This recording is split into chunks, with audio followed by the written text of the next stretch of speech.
Recently, I've been reading a lot about climate change, rising temperatures, floods, and wildfires. Sometimes it feels overwhelming. Do you think we, as students, have any real role to play in addressing such a global issue? Absolutely, Karan. Every individual's actions matter, no matter how small. Students can contribute by practicing sustainable habits, like reducing plastic use, saving electricity, and encouraging recycling. Plus, we are the future leaders, scientists, and policymakers. Our awareness and actions today shape tomorrow. I agree that climate change is urgent, but honestly, I feel students alone can't solve it. The biggest responsibility lies with governments and corporations. They control industries, policies, and large-scale pollution. Students can raise their voices, but without systemic change, our efforts may seem like a drop in the ocean. That's a good point, Vikram.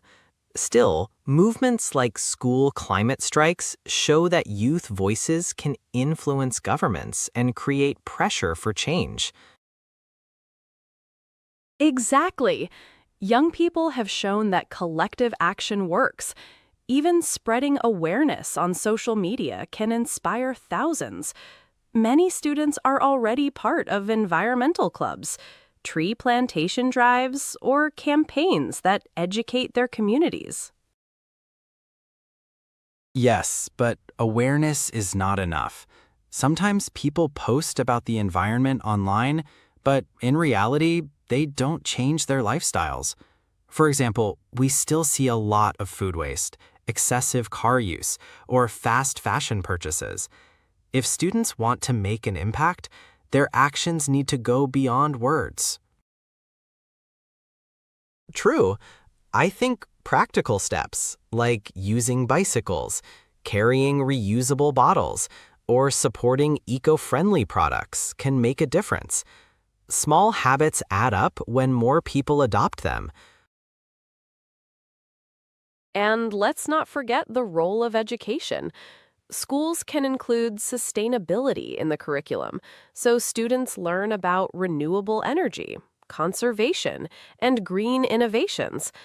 If we understand the science behind climate change, we're more likely to act responsibly. Education is important, but again, affordability matters. For many students, worrying about climate change comes second to worrying about daily survival. That's why government support is key, providing clean energy, affordable public transport, and incentives for eco-friendly choices.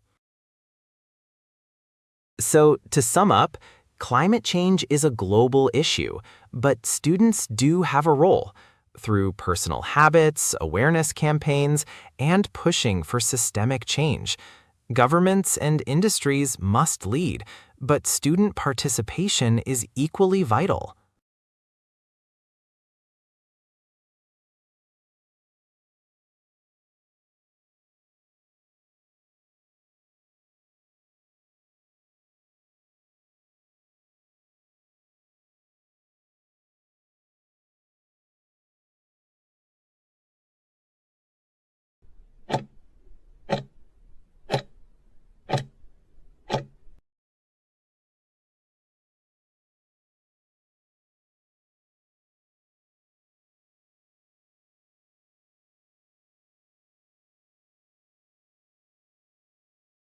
These days, I notice that almost every aspect of education involves technology.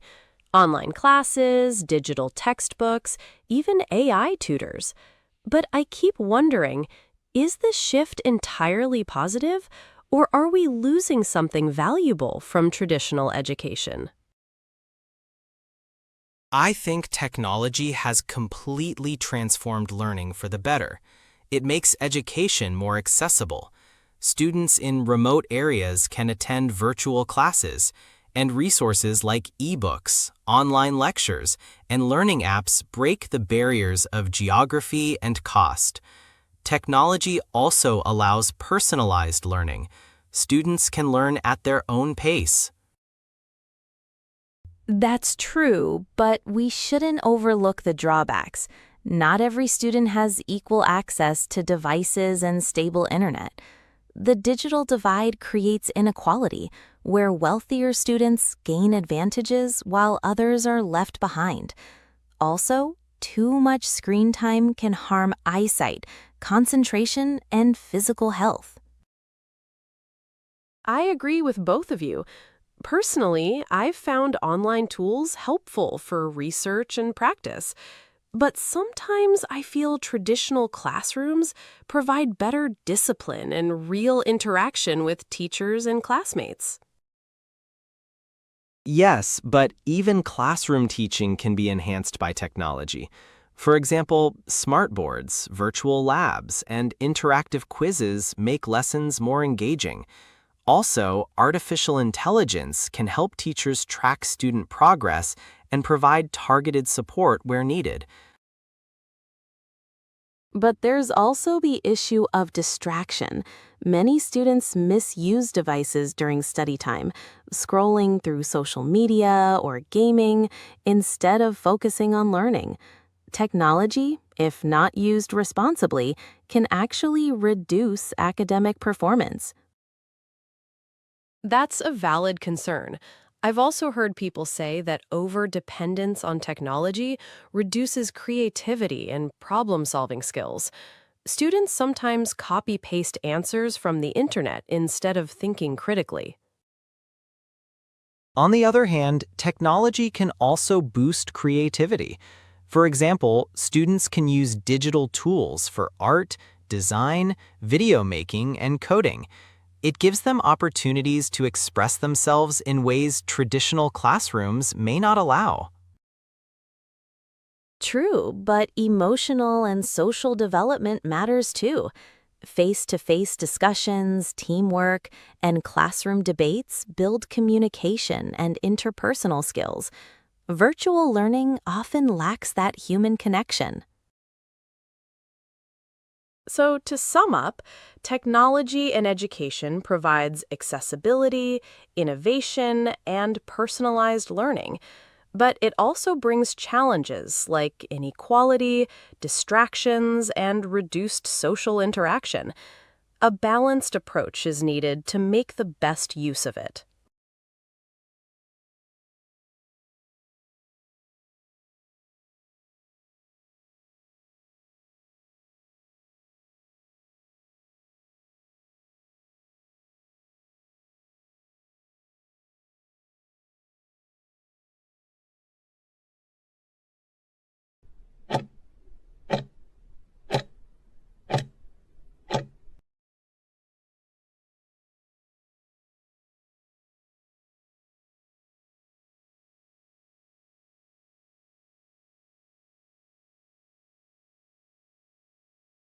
Lately, I've been thinking a lot about how social media affects us as students.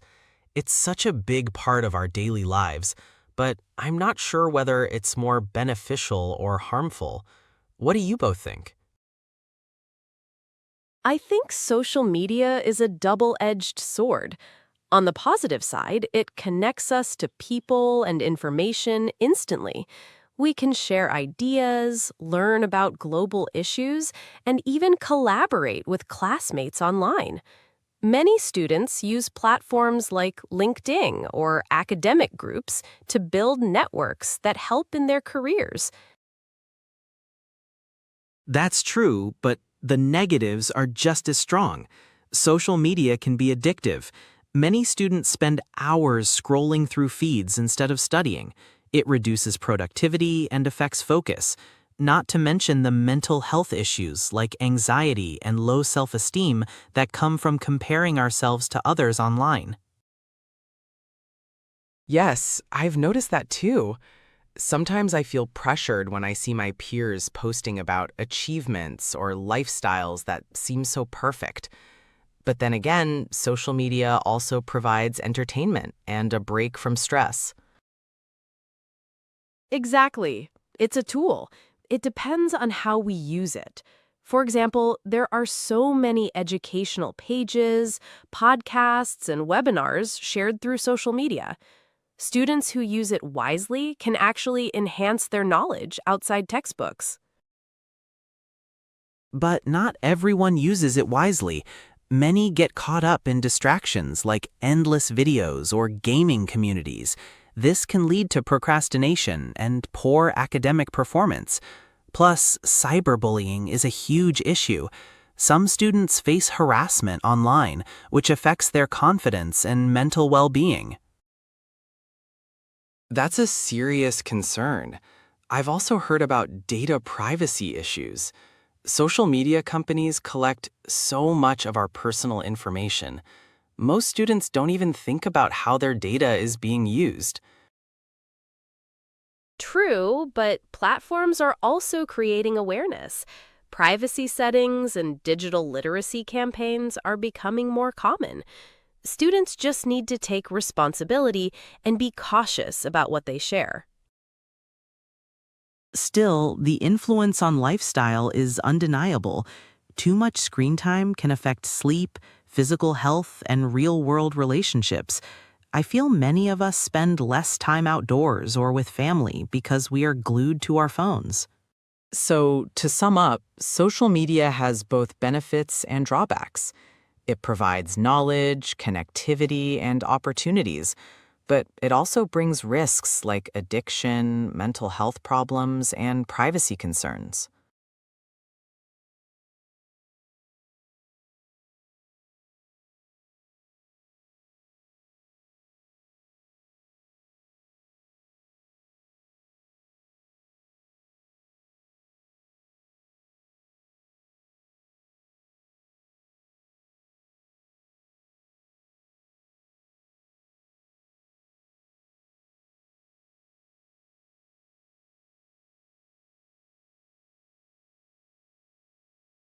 I recently enrolled in an online certificate course, but honestly, I find it hard to stay motivated. Sitting in front of the laptop by myself feels lonely. In a physical classroom, I pay more attention and interact with teachers much better. I see your point, but online classes offer flexibility that classrooms can't. Imagine someone who has a full-time job or a parent with children. They can't attend regular college easily, but with online learning, they can continue education at their own pace. It also reduces travel time and overall costs, which is a big plus. That's true, but we should also note the strong value of classroom environments. In-person classes build teamwork, communication skills, and real friendships. Students participate in discussions, debates, and presentations.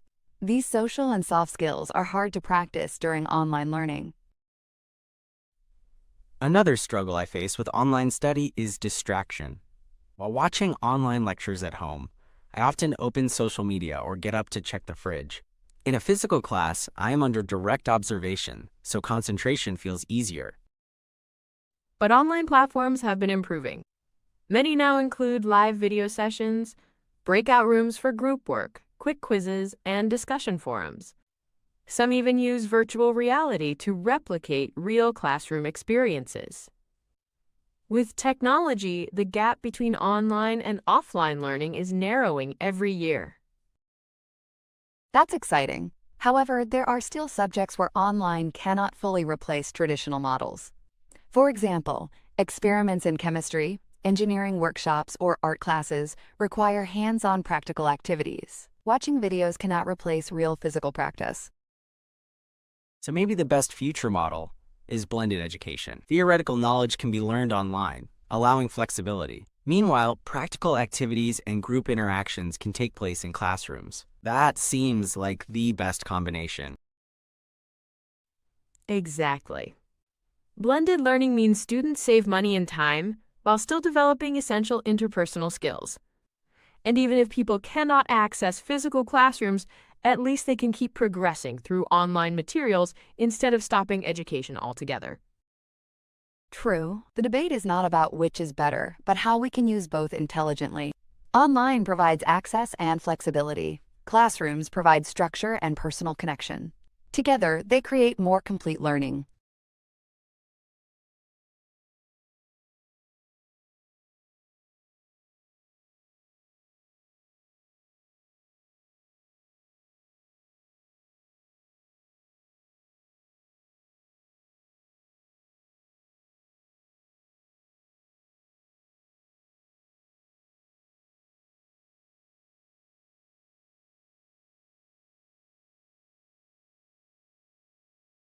I keep feeling like my smartphone wastes too much of my time. For example, I turn it on to check one email, then I get distracted with Instagram or YouTube, and suddenly 30 minutes are gone. Honestly, I feel guilty afterwards because my work or studies get delayed. I understand that, Kevin. But we also need to accept that smartphones are not the problem. It's how we use them. Phones are actually powerful tools.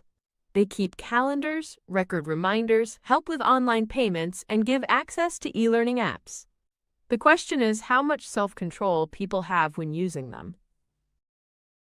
That's partly right, Aisha, but don't forget that these apps are designed to be addictive. Notifications, alerts, flashy icons, and the like system are built to keep us scrolling endlessly. It's scientifically proven technology companies purposely design apps so users spend maximum time there. Simply saying have self-control is not always realistic because people are fighting against a strong design system. That makes sense. I often try a digital detox, but quitting completely doesn't work. Maybe a better idea is setting small rules, like not using my phone during meals or avoiding it 1 hour before bed. If I follow these small boundaries, I think my concentration will improve. Yes, those are good steps. Another useful habit is to use the phone more for constructive purposes. For example, instead of browsing social media, you could listen to a motivating podcast, learn a new language through an app, track daily steps, or even meditate with apps. The phone should be your servant, not your master. Another idea is to use technology against itself. Install apps that monitor your screen time, block distracting sites after a limit, or place your phone on silent mode regularly. These settings really help reduce compulsive checking. I'll definitely try time tracking apps. My main worry is focus. I want to stop checking my phone every few minutes so I can complete my tasks faster. Just remember, phones are here to stay. We cannot avoid them completely. The goal is not zero usage, but conscious and mindful usage. I completely agree. Smartphones have benefits and dangers. If used mindfully, they can strengthen productivity. Otherwise, they can harm focus and relationships. It's always about balance.